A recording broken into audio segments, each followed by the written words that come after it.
사도신경으로 신앙 고백하시겠습니다. 나는 전능하신 아버지 하나님 천지의 창조주를 믿습니다. 나는 그의 유일하신 아들 우리 주 예수 그리스도를 믿습니다. 그는 성령으로 잉태되어 동정녀 마리아에게서 나시고 본디오 빌라도에게 고난을 받아 십자가에 못 박혀 죽으시고 장사된 지 사흘 만에 죽은 자 가운데서 다시 살아나셨으며 하늘에 오르시어 전능하신 아버지 하나님 우편에 앉아 계시다가 거기로부터 살아있는 자와 죽은 자를 심판하러 오십니다. 나는 성령을 믿으며 거룩한 공교회와 성도의 교제와 죄를 용서받는 것과 몸의 부활과 영생을 믿습니다. 아멘. 찬송가 563장입니다. 563장입니다.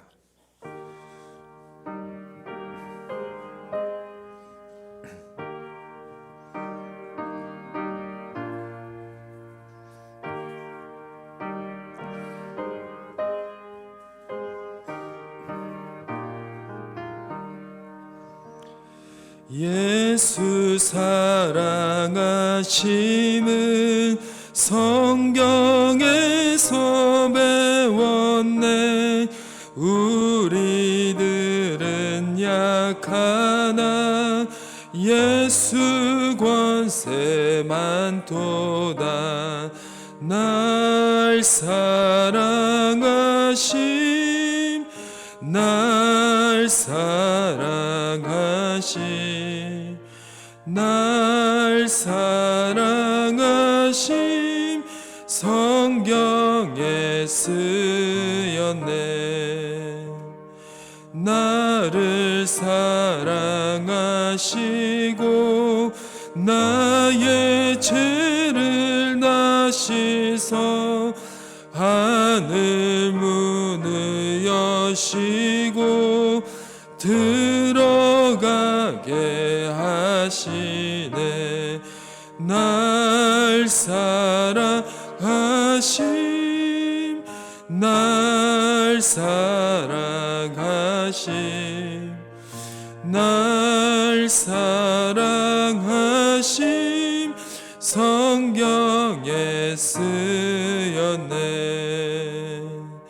내가 연약할수록 더욱 귀히 여기사 높은 보좌 위에서 낮은 나를 보시네.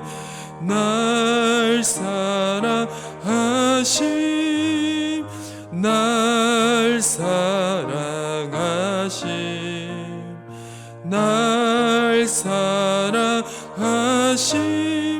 성경에 쓰였네.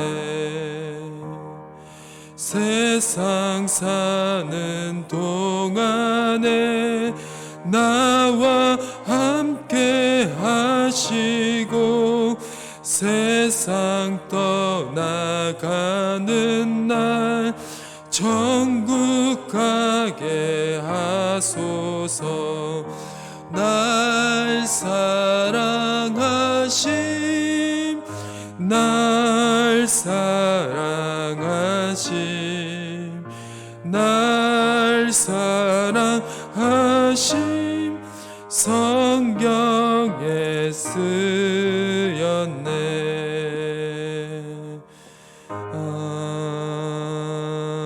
아멘. 이 시간 하나님께서 저에게 주신 말씀은 구약 성경 시편 79편 1절에서 13절의 말씀입니다. 구약 862페이지에 기록되어 있는 시편 79편 1절에서 13절까지의 말씀입니다. 시편 79편 1절에서 13절의 말씀을 교독하도록 하겠습니다. 제가 먼저 읽도록 하겠습니다. 하나님이여, 이방 나라들이 주의 기업의 땅에 들어와서 주의 성전을 더럽히고 예루살렘이 돌 무더기가 되게 하였나이다.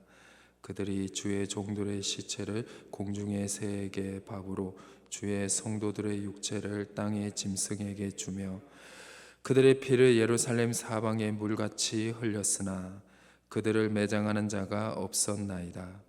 우리는 우리의 이웃에게 비방거리가 되며 우리를 애워싼 자에게 조소와 조롱거리가 되었나이다. 여호와여, 어느 때까지나이까? 영원히 노하시리이까? 주의 질투가 불붙듯 하시리이까? 주를 알지 아니하는 민족들과 주의 이름을 부르지 아니하는 나라들에게 주의 노를 쏟으소서. 그들이 야곱을 삼키고 그의 거처를 황폐하게 함이니이다. 우리 조상들의 죄악을 기억하지 마시고 주의 긍휼로 우리를 속히 영접하소서. 우리가 매우 가련하게 되었나이다. 우리 구원의 하나님이여, 주의 이름의 영광스러운 행사를 위하여 우리를 도우시며 주의 이름을 증거하기 위하여 우리를 건지시며 우리 죄를 사하소서. 이방 나라들이 어찌하여 그들의 하나님이 어디 있느냐 말하나이까? 주의 종들이 피 흘림에 대한 복수를 우리의 목전에서 이방 나라에게 보여주소서. 갇힌 자의 탄식을 주의 앞에 이르게 하시며 죽이기로 정해진 자도 주의 크신 능력을 따라 보존하소서. 주여, 우리의 이웃이 주를 비방한 그 비방을 그들의 품에 7배나 갚으소서. 다 같이 읽겠습니다. 우리는 주의 백성이요 주의 목장의 양이니 우리는 영원히 주께 감사하며 주의 영예를 대대에 전하리이다. 아멘. 주님의 선하심과 인자하심이 이곳에 모인 주의 자녀들과 그리고 영상으로 예배드리는 모든 분들에게 영원히 함께 하시기를 주님의 이름으로 축원합니다. 1982년 존슨앤존슨사에서 생산하던 진통제 타이네놀을 복용한 8명의 사람이 사망하는 사건이 발생을 하였습니다. 타이네놀은 아스피린의 부작용을 제거한 진통제로 유명하였고 당시 시장 점유율 35%였을 정도로 미국의 소비자들에게 매우 인기 있는 상품이었습니다. 그러나 타이네놀을 복용 후 8명이 죽는 사건 이후에 시장 점유율은 7%까지 떨어졌고 또한 주가까지 떨어졌으며 존슨앤존슨사는 기업의 최대 위기를 맞이하게 되었습니다. 이 사건은 당시 캡슐형으로 판매되었던 타이네놀의 일부에 누군가가 독극물을 넣으면서 일어나게 된 사건이었습니다. 이 사건을 미리 접한 경영진들은 미국 전역에 판매되고 있던 모든 타이네놀을 전량 수거하였고 언론을 통해서 타이네놀을 먹지 말 것을 소비자들에게 당부하는 등 발빠른 대책과 책임 있는 태도를 보여주었습니다. 당시 수거된 타이네놀의 양이 1억 달러 상당이었고 주가도 하락하였고 회사에 큰 위기가 찾아오게 되었습니다. 경영진들은 충분히 사건을 덮을 수 있는 시간이 있었습니다. 그러나 그들은 기업의 이익보다 고객의 생명을 먼저 생각하였고 이러한 존슨앤존슨사의 태도는 기업 입장에서는 큰 손실이었지만 오히려 소비자들의 입장에서는 깊은 인상을 남기게 되었습니다. 경영진들은 소비자의 생명을 위해서 독극물을 넣을 수 없는 포장지를 새롭게 개발하였고 다시 시장에 판매된 타이네놀은 미국 점유율 1위를 달성했을 뿐만 아니라 소비자들에게 기업의 이익보다 소비자들의 생명을 더 소중히 여긴다는 기업의 가치 또한 심어주게 되었습니다. 관련된 사건을 은폐하고 무마하기보다 솔직하고 정직하게 그리고 적극적으로 대응한 것이 다시 진통제 분야 시장 점유율 1위를 가져오게 된 것입니다. 한 범죄자의 잘못이었지만 존슨앤존슨사는 고객의 생명을 더 소중히 생각하여서 우리가 만든 타이네놀에 독극물이 들어갔으니 절대로 먹지 마세요라며 자신의 허물들을 직접 밝혔고 이러한 기업의 정직한 행동이 기업의 가치를 더 높이게 하는 사건이 되었다는 것입니다. 오늘 시편 79편의 말씀은 이 시편의 저자가요, 자신의 잘못을 인정을 하고 하나님의 심판을 담담히 받아들이는 시편 저자의 모습을 볼 수가 있습니다. 그런데 하나님의 심판이 감당할 수 없을 정도로 아프고 무거워서 하나님의 심판을 멈추어 달라고 호소를 하면서 하나님, 이제는 회복을 허락해 달라고 기도하는 내용으로 채워져 있는 것이 바로 오늘 읽은 시편 79편의 말씀입니다. 오늘 시편의 말씀은요, 74편의 말씀처럼 하나님의 심판은 매우 무섭다라는 것을 가르쳐주고 있습니다. 먼저 1절에서 4절을 다 봐야 되는데요, 1절과 2절만 보도록 하겠습니다. 하나님이여, 이방 나라들이 주의 기업의 땅에 들어와서 주의 성전을 더럽히고 예루살렘이 돌 무더기가 되게 하였나이다. 그들이 주의 종들의 시체를 공중의 새에게 밥으로 주의 성도들의 육체를 땅의 짐승에게 주며. 아멘. 하나님께서는 수많은 예언자들을 보내서 하나님의 백성들의 잘못을 회개하고 돌아오기를 바라셨습니다. 그러나 그들은 회개하지 않게 되었고 결국 하나님께서 예언자를 통해서 예언하신 바벨론 군대가 쳐들어와서 예루살렘 성전까지 완전히 파괴가 되게 되었습니다. 오늘 말씀에서도 확인할 수 있지만 하나님의 심판이 얼마나 무서웠던지 아름답고 웅장했던 솔로몬의 성전은 돌 무더기가 되었고 주의 종들과 주의 성도들의 시체는 동물들의 먹이가 되었다라고 말씀하고 있습니다. 우리는 하나님의 보시기에 부족한 말과 행동에 대해서 매우 조심해야 합니다. 전도서 8장 11절의 말씀을 제가 읽어드리겠습니다. 악한 일에 관한 징벌이 속히 실행되지 아니하므로 인생들이 악을 행하는 데에 마음이 담대하도다. 아멘. 이 말씀이 바로 나에게, 바로 우리에게 해당되지 않도록 기도해야 할 것입니다. 하나님께서 회개할 수 있는 기회를 주시기 위해 참으시는 것이지 악에 대해서 침묵하시는 것이 아니라는 것이죠. 아무런 양심의 가책도 없이 남을 이용하고 속임수로 위에 서려고 사는 인생은 언젠가 반드시 넘어지게 됩니다. 하나님께서 회개할 수 있는 기회의 시간을 주었지만 그래도 회개하지 않는다면 자비 없는 하나님의 심판을 경험하게 될 것입니다. 빠르게 성공하는 것보다 우리는 경건하고 거룩한 삶을 선택을 해야 합니다. 더딘 것 같아도 결국 토끼보다 느렸지만 결승선에 먼저 도착한 거북이처럼 마지막에 웃는 인생은 바로 성공보다 바로 거룩과 경건을 선택하는 인생일 줄 믿습니다. 하는 모든 일에 하나님의 보시기에 정직함에 행하시기를 주님의 이름으로 축원합니다. 속임수는 속는 사람은 모르지만 하나님은 모두 아십니다. 그리고 또 누가 알까요? 바로 속임수를 쓰고 있는 자신도 잘 안다라는 것입니다. 자비 없는 하나님의 심판이 아니라 용서하시고 회복시키시는 은혜의 하나님을 매일매일 경험하시기를 주님의 이름으로 축원합니다.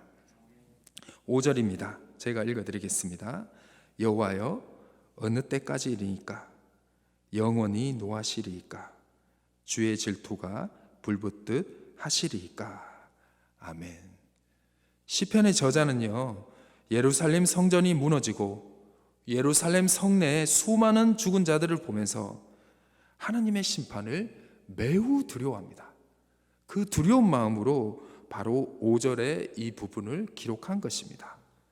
하나님 우리를 불쌍히 여겨 달라는 것이죠. 이 심판을 거두어주시고 이제는 회복을 허락해 달라고 간절히 기도하고 있는 것입니다. 8절과 9절입니다. 더 간절하게 기도를 합니다. 제가 읽어드리겠습니다. 우리 조상들의 죄악을 기억하지 마시고 주의 긍휼로 우리를 속히 영접하소서. 우리가 매우 가련하게 되었나이다. 우리 구원의 하나님이여, 주의 이름의 영광스러운 행사를 위하여 우리를 도우시며 주의 이름을 증거하기 위하여 우리를 건지시며 우리 죄를 사하여 주옵소서. 아멘. 시편의 저자는 심판의 고통 가운데 회개 기도를 하고 있습니다. 주여 긍휼을 베푸시고 불쌍히 여겨주시고 바로 구원의 하나님, 그 하나님을 다시 경험케 해달라고 간절히 기도하고 있는 것입니다. 우리가 주의 이름을 증거할 수 있도록 우리를 건져주시고 우리의 죄를 사하여 달라고 기도하고 있는 것입니다. 제가 정말 닮고 싶은 독일교회 목사님이 있습니다. 근데 독일교회 하면 유명한 학자들이 많거든요. 그래서 솔직히 우리 신학교 가면 어느 나라를 제일 먼저 가고 싶냐 그러면 1순위가 독일, 2순위가 미국이에요. 왜냐하면 독일에 우리가 닮아야 될, 그리고 우리가 또 공부하는 유명한 그런 학자들이, 신학자들이 매우 많습니다. 매우 많습니다. 그런데 저는요, 그 독일 교회에 한 목사님을 너무 닮고 싶었습니다. 그 목사님의 이름은 블룸하르트 목사님이십니다. 이 블룸하르트 목사님은요, 치유의 은사가 있으셨습니다. 이분이 아픈 자가 왔을 때 치유하는 방법이 매우 인상적이었기 때문에 저는 이 목사님을 닮고 싶었습니다. 그리고 또 치유의 은사도 좀 가지고 싶었고요. 이분에게 아픈 분들이 이렇게 오잖아요. 이 목사님에게 아픈 분들이 오시면요, 그분들에게 이렇게 얘기합니다. 먼저 하나님 앞에 자신의 죄가 없는지 회개하라고 회개 기도를 시켰습니다. 그런데요, 그 목사님 앞에서 회개 기도를 하고 그 다음 목사님이 기도를 하면 어떻게 됐을까요? 네, 병이 치유가 됐습니다. 아주 놀라웠습니다. 정말 놀라웠습니다. 정말 회개 기도를 시키고 그리고 목사님이 기도를 하니 바로 그 자가 아무리 중병이라도 바로 치유가 되었다라는 것입니다. 저는 그분의 전기를 읽으면서요, 회개의 중요성에 대해서 다시 한 번 더 깨닫게 되었습니다. 사랑하는 희성교회 성도님 여러분, 삶의 회복, 경제의 회복, 아픔의 회복을, 또 치유의 회복을 원하십니까? 십자가 앞에 여러분들의 죄를 회개하시기를 바랍니다. 하나님과의 관계 회복, 영적 회복, 경건의 회복, 거룩의 회복이 우리 모든 문제의 회복의 시작이라는 것을 깨달으시기를 주님의 이름으로 축원합니다. 우리는 주의 백성이요, 주의 목장장의 양이니 우리는 영원히 주께 감사하며 주의 영예를 대대에 전하리이다. 아멘. 제가 말씀 한 구절 더 읽어드리겠습니다. 요즘 많이 묵상하는 말씀인데요, 전에도 한번 말씀을 전한 것 같은데, 우리 예레미야 29장 11절의 말씀입니다. 여호와의 말씀이니라. 너희를 향한 나의 생각을 내가 아나니 평안이요 재앙이 아니니라. 너희의 미래와 희망을 주는 것이니라. 아멘. 하나님이 원하시는 것은 평안입니다. 재앙이 아니고 심판이 아닙니다. 하나님이 진정으로 원하시는 것은 여러분들의 회복이요, 평안이요, 구원일 줄 믿습니다. 아멘. 기도하시겠습니다. 사람의 행위가 자기의 보기에는 모두 정직하여도 여호와는 마음을 감찰하시느니라. 아멘. 거룩하신 하나님의 아버지, 귀한 오늘의 하루를 허락하시며 살아갈 호흡과 생명을 허락해 주심에 감사드립니다. 그 호흡과 생명을 가지고 하루의 첫 시간을 주님께 드리는 주의 자녀들의 삶을 기억하여 주옵소서. 또 하루를 주님의 손 꼭 잡고 걸어가게 하시고 기도하게 하여 주옵소서. 허락하신 생명의 시간 동안 아버지의 형상 따라 아버지의 성품을, 아버지의 거룩하심을 닮아가는 우리의 믿음의 삶 될 수 있도록 주여 인도하여 주옵소서. 우리의 마음에 허락하신 양심과 우리를 종일 바라보시며 함께 하시는 임마누엘의 하나님이 우리의 삶에 함께 하시고 그리고 영원히 우리의 곁에 계심을 잊지 않게 도와주옵소서. 느리더라도 손해를 보더라도 아버지의 눈을 속이는 삶의 걸음이 되지 않도록 도와주옵소서. 아버지의 형상대로 우리를 지으신 그 목적과 섭리를 기억하기를 원합니다. 정직한 영을 품고 날마다 선택의 기로에서 아버지의 마음에 합한 선택을 하는 삶을 될 수 있도록 도와주옵소서. 주님의 거룩하심을 따라 매일 신실함으로 정직함으로 말씀 붙들고 주님 앞에 엎드리는 믿음의 삶 되게 하여 주옵소서. 죄와 싸우는데 피 흘리기까지 싸워낼 수 있는 신실한 믿음과 용기를 허락하여 주옵소서. 우리의 삶의 주권을 하나님께 드립니다. 하나님의 사랑 앞에 믿음으로 죄를 고백할 수 있는 회개의 영을 부어 주옵소서. 이 시간 주님의 보좌 앞에 마음을 쏟는 주의 백성들의 마음과 삶을 돌보아 주시며 하나님의 사랑으로 일으켜 세워 주옵소서. 용서하시고 회복시키시는 은혜의 하나님을 경험케 하는 하루 될 수 있도록 주여 함께하여 주옵소서. 주님, 이 나라와 민족, 세계 많은 생명들이 보이지 않는 바이러스를 통해 고통받고 있습니다. 이 시기에 우리가 하나님께 어떠한 기도로 나아갈지 하나님의 말씀을 통해 깨닫게 하시고 하나님에 대한 신뢰와 믿음을 잃지 않을 수 있도록 도와주옵소서. 주께서 다스려 주시고 주께서 해결해 주시고 모든 바이러스들이 속히 소멸되게 하여 주옵소서.